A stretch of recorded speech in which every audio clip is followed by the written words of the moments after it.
étant donné l'intérêt avec lequel j'ai suivi les interventions qui ont précédé, notamment la précédente sur les différentes étapes des droits de l'homme, je serai lapidaire, mais de toute façon, j'avais prévu quelque chose de lapidaire. Vous m'excuserez, je lis mon intervention pour ne pas déborder sur le temps qui m'est imparti.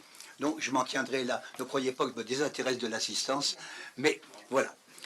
Donc, je commence effectivement le 26 août 1789, 6 semaines après la prise de la Bastille, l'Assemblée nationale constituante votait à Paris la Déclaration des droits de l'homme et du citoyen. À la faveur de la Révolution et de l'Empire, je passe sur les autres étapes, cette déclaration allait s'imposer comme une référence en Occident, c'est-à-dire grosso modo en Europe et dans ses extensions d'outre-Atlantique.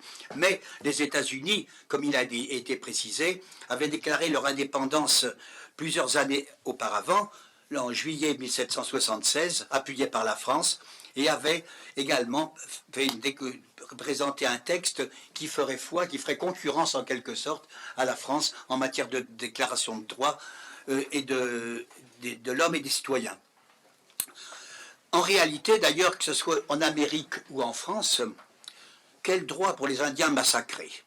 Moi, je pense, quel droit pour les esclaves importés d'Afrique? Quel droit pour les immigrants misérables qui ont peuplé les États-Unis? Quel droit pour les femmes? Ça a déjà été dit. Celle-ci, omniprésente dans la Révolution, quand il s'agissait de crier des slogans contre le roi, les femmes françaises attendront plus d'un siècle et demi et 2 guerres mondiales avant que le droit de vote leur soit reconnu, bien après d'autres pays qui passaient pour moins progressistes qu'eux, notamment certains pays arabes, et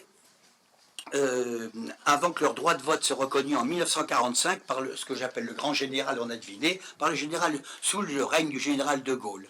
Elles devront militer encore 22 ans pour que la résolution de l'Assemblée générale du 7 novembre 67, 2263, reconnaisse enfin l'ensemble de leurs droits. Sans oublier le regain de colonisation, les empires coloniaux qui vont refleurir au XIXe siècle, la France, pour sa part, repartant à l'aventure coloniale en Algérie, après avoir accordé les droits de l'homme et du citoyen à tant et tant de gens, mais avec les réserves que j'ai mentionnées. Et en fait, on aura beau rebaptiser les droits, les DDH, les droits de l'homme, en droits humains, auxquels je mets des guillemets, c'est en fait pour que ça fasse plus américain, c'est à la mode du temps. Ensuite, on a invoqué le grec démos pour donner une teinture grecque, pour invoquer Athènes, pour revendiquer l'héritage athénien des droits de l'homme, pour nommer le pouvoir du peuple. La démocratie occidentale s'inspirant d'un modèle démocratique, mais finalement, si on voit toutes choses égales par ailleurs, assez réducteur, et même très réducteur, son modèle n'ayant concerné ni les femmes, ni les esclaves, ni les métèques, qu'ils soient étrangers ou migrants, ni les colonisés, ni les pauvres. On voit que ça fait quand même une population nombreuse et très très variée, et que ça laisse beaucoup de marge au progrès. L'Occident, qui se glorifie depuis des lustres, ne manque ni de toupet ni d'humour. Monde raffiné face aux barbares, monde libre face aux totalitaires, monde civilisé face à la jungle qui l'entoure, il aura fini sa course à la vertu, comme axe du bien, suite à la chute de l'Empire du Mal, c'est logique, le 24 décembre 1991, lorsque Washington va découvrir avec délice les délices du moment unipolaire américain. Avant même d'être collectif, l'Occident, qui s'est habitué à écrire l'histoire, n'aura cessé de se voir comme indispensable, jusqu'au moment assez récent où il aura découvert qu'il ne l'est pas du tout, et qu'au contraire, il est devenu un contre-modèle pour 90% de l'humanité qui rêve de se libérer de sa tutelle, ce qu'il met, l'Occident, de fort méchante humeur. L'interventionnisme occidental, c'est les droits de l'homme chez les autres avant tout, comme on l'aura deviné. S'agissant des droits de l'homme, ne demandons pas aux grandes démocraties comme les nôtres d'être tatillonnes sur leurs prestations domestiques, par définition exemplaires en matière de droits et de libertés, publics ou privés, et dans tous les domaines, bardées de certitudes, de valeurs et de règles sûres de leur excellence. Elles concentrent leur attention sur les parias, les faillis, les voyous qu'elles dénoncent, estimant que c'est le plus pur moyen de ne pas être elles-mêmes soupçonnées ou épinglées. Les Occidentaux, pardonnez-moi les expressions, qui portent un regard de taupe sur leurs déficiences, fusillent d'un regard d'aigle les États préoccupants qui les encerclent, épinglant des atteintes aux droits de l'homme et des citoyens, aux violations des libertés qu'ils absolvent chez eux. Mais leur vertu est assurément, on peut le comprendre, outragée par tant de tyrannie insupportable, de comportements peu civilisés, d'atteinte au droit international. On l'aura deviné, ceci, comme il a été dit et abondamment documenté, celui-ci, codifié à l'issue de la Seconde Guerre mondiale par la Charte de San Francisco, sous forme d'un compromis historique avec l'URSS, est devenu insupportable à notre Occident, qui a fini petit à petit par élaborer en catimini des règles de sa fabrication et par édicter des valeurs qui lui ont assuré une supériorité intrinsèque et un magistère moral, entre guillemets, au-dessus de tout soupçon. L'Occident collectif, c'est-à-dire les États-Unis et le bloc anglo-saxon, l'AUKUS, le Claude israélien, ainsi que les Occidentaux d'honneur, Japon, Corée du Sud, a pu asseoir son hégémonie hors compétition, finissant par combattre le reste de l'humanité, habité, comme chacun sait, selon une expression à l'ordre du jour, par des animaux ou des animaux humains. Le courroux de cet axe bienfaiteur se traduit par des mises en garde sévères, par des opérations militaires musclées dites de changement de régime,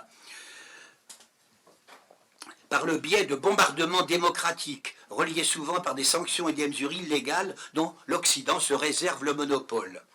La faillite du droit international, on l'aura deviné également, est à l'origine de la ruine des droits de l'homme.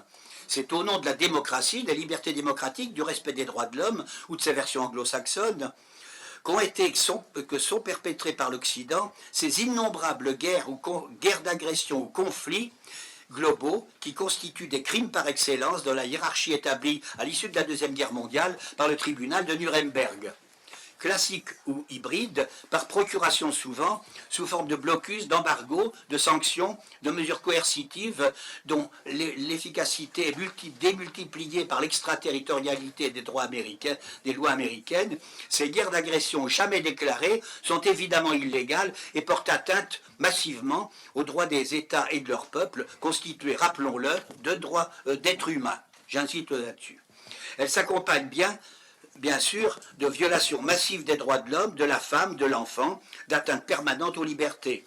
Avec leur cortège de crimes de guerre et de crimes contre l'humanité, elles constituent souvent des génocides ou tentatives de génocide, au terme du droit international, passibles comme telles de la Cour internationale de justice, la CIJ, ou de la Cour pénale internationale, CPI, à la condition que celle-ci soit choisie. Comme on le sait, ce n'était jamais le cas jusqu'à présent, en ce qui concerne les crimes perpétrés par l'Occident. Les criminels de guerre occidentaux, états-uniens en tête, sont en effet si respectables, animés d'un tel désir de paix et de démocratie, qu'on s'en voudrait de nuire à leur impunité de naissance. Ils peuvent débrayer sur leurs vieux jours en peignant des petits moutons, c'était le cas de George W. Bush, ou à continuer, même centenaire, à murmurer dans l'oreille des présidents, comme Henry Kissinger, l'un des plus grands hommes du siècle pour les adorateurs du Dieu américain, mais le plus grand criminel de guerre pour les empêcheurs de massacrer en rond. La liste des guerres d'agression déclenchées par l'Occident et par les États-Unis notamment est interminable. Les États-Unis ont déclenché à peu près 400 interventions armées depuis leur création en juillet 1776 jusqu'à 2019, donc un peu plus jusqu'à maintenant. 250 environ depuis la Deuxième Guerre mondiale, et on a pu en décompter plus de 100 depuis la fin de la guerre froide en 1991, dans le seul Grand Moyen-Orient, au nombre desquels tous les printemps arabes, déclenchés sous le signe du chaos constructeur de Léo Strauss, qui visait à rendre ce Grand Moyen-Orient occidentalo-compatible et israélo-compatible, c'est-à-dire à assurer le contrôle de Washington au moindre coût et à préserver la supériorité stratégique d'Israël, quel qu'en soit le prix à payer, par les autres évidemment. Nombre de ces conflits sont entretenus ainsi depuis des années, sans déclaration, sans motif net, sinon pour l'autosatisfaction du grand chef blanc et de ses capots. Selon Monica Duffy-Toft, qui est une professeure à l'université Tufts, je ne sais pas où c'est, mais ça existe. Bon, les forces spéciales des États-Unis sont actuellement déployées dans plus de pays que leurs ambassadeurs, et ceci bien évidemment en toute impunité. Ayant rappelé ces performances, il est difficile d'en tirer la conclusion que l'Occident collectif serait un grand promoteur de la démocratie, des droits humains et de la paix dans le monde. N'ayant plus que des ennemis, il déclenche donc en continu de nouvelles guerres afin de promouvoir la paix, effectivement et évidemment. Dans ces conditions, comment dresser un tableau des droits de l'homme qui ne soit pas catastrophique, étant donné la situation juridique existante, marquée par cette fracture radicale entre le dit Occident collectif, belliqueux et peu soucieux de ses responsabilités, et un Sud global qui rassemble la grande majorité de l'humanité et n'attend rien de l'Occident, sinon sa déroute complète. Face au Sud global, les Occidentaux semblent inconscients de leur déclin et de leur isolement. Ils sont indifférents aux dangers croissants de conflagration. En guerre permanente, ils en viennent à oublier des concepts comme la diplomatie, la négociation, la concession, la paix. Violant le droit international, ils ont violé leurs propres engagements. Qui leur ferait encore confiance? Je vais vous parler pour finir des 2 guerres de Joe Biden. On rappelle souvent les responsabilités de Bush senior, de Bush junior, de Bill Clinton avec un petit sourire en coin. Mais beaucoup plus rarement celle d'Obama, pourtant responsable de la totalité des 10 printemps arabes. Prix Nobel de la paix, j'allais dire à titre préventif. On oublie ainsi qu'il est à l'origine des guerres classiques comme des guerres hybrides au long de ses 2 mandats, de 2008 à 2016, secondés par un vice, entre guillemets, oublié. Joe Biden a pris le relais après l'épisode de M. Trump, proclamant que l'Amérique devait à nouveau guider le monde.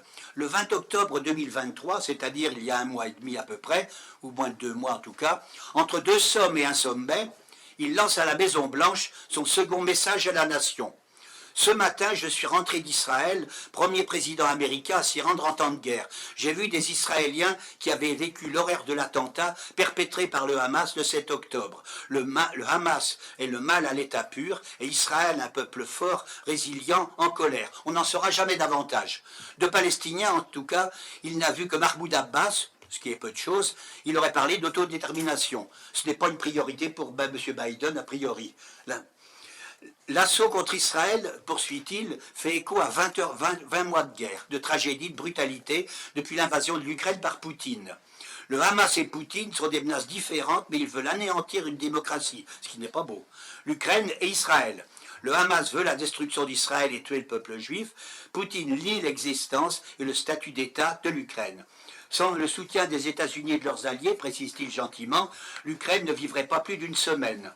Ces conflits, conclut-il, peuvent sembler éloignés, mais ils sont liés. Il est vital pour notre sécurité nationale de veiller à la réussite d'Israël et de l'Ukraine. Ce sont les termes mêmes de Joe Biden. Dans la doxa occidentale, on n'aborde jamais un conflit ou un problème dans son intégralité, car cela mettrait en évidence que l'agresseur n'est pas celui qu'on pense.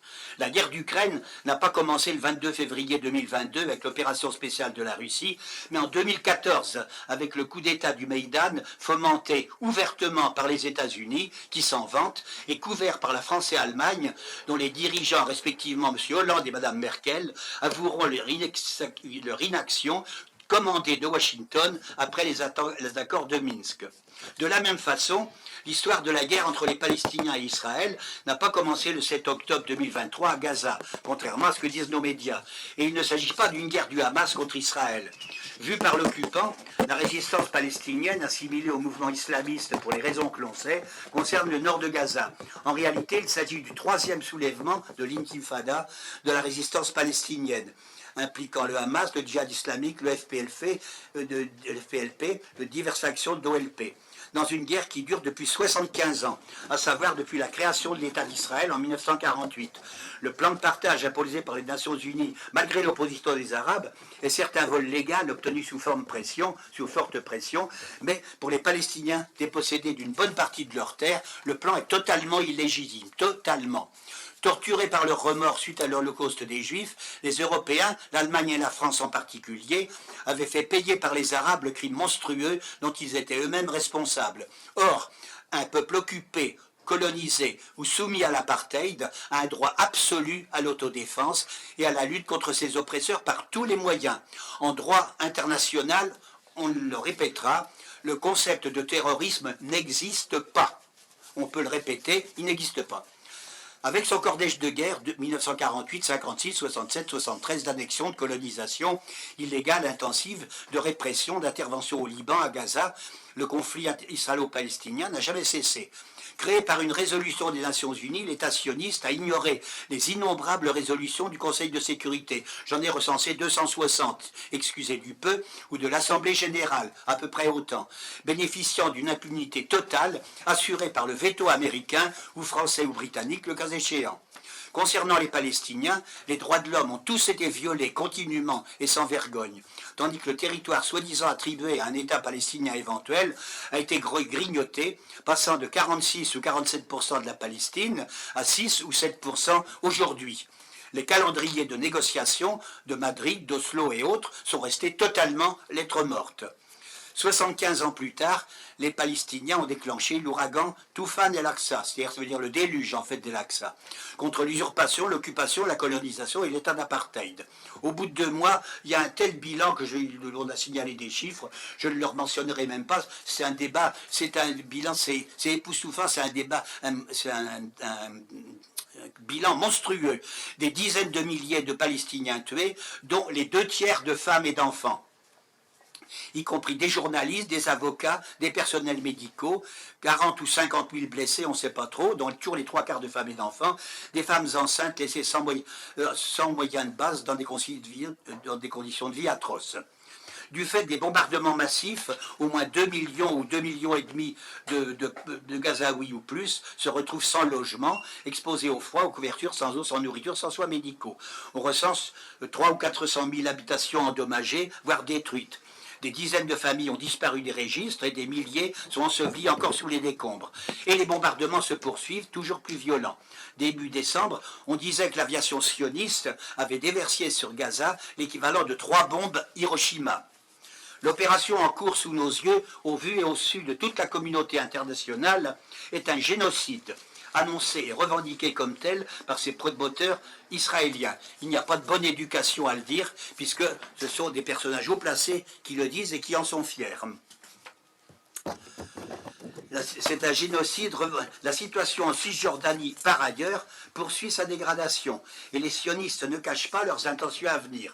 Le projet de vider, de rendre inhabitable la bande de Gaza, près de 2,5 millions de personnes restant exposées au bombardement, au vu et au su de tout le monde. Une situation totalement passée sous silence, tant est grande la lâcheté, l'impuissance, voire la crainte face au tigre de papier sioniste, soutenu sans faille par les États-Unis et par 94% des Israéliens, a souligné, qui approuvent le nettoyage ethnique ou le génocide, dont sont victimes les Palestiniens. 58% souhaitent même qu'il soit accéléré, suivant un référendum, qui est un sondage.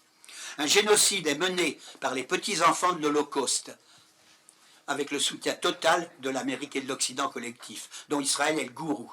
Mais le scandale n'émeut guère les élites des grandes démocraties, c'est le moins qu'on puisse dire, même si elle émeut beaucoup les opinions publiques. Ça, c'est le fait positif. Enfin, ces violences inouïes et immondes, ce spectacle monstrueux, a un impact délétère sur les droits et les libertés dans l'Occident collectif. Alors que les médias de notre mainstream déshonnête, sans foi ni loi ni vergogne, n'hésitent pas dans leur programme d'info à expédier le génocide en cours en 2 minutes entre 2 sujets badins sur les délices de Noël et les Jeux Olympiques de 2024, il faut aller en Israël pour trouver une source, Agence Média Palestine, qui dénonce une usine d'assassinat de masse.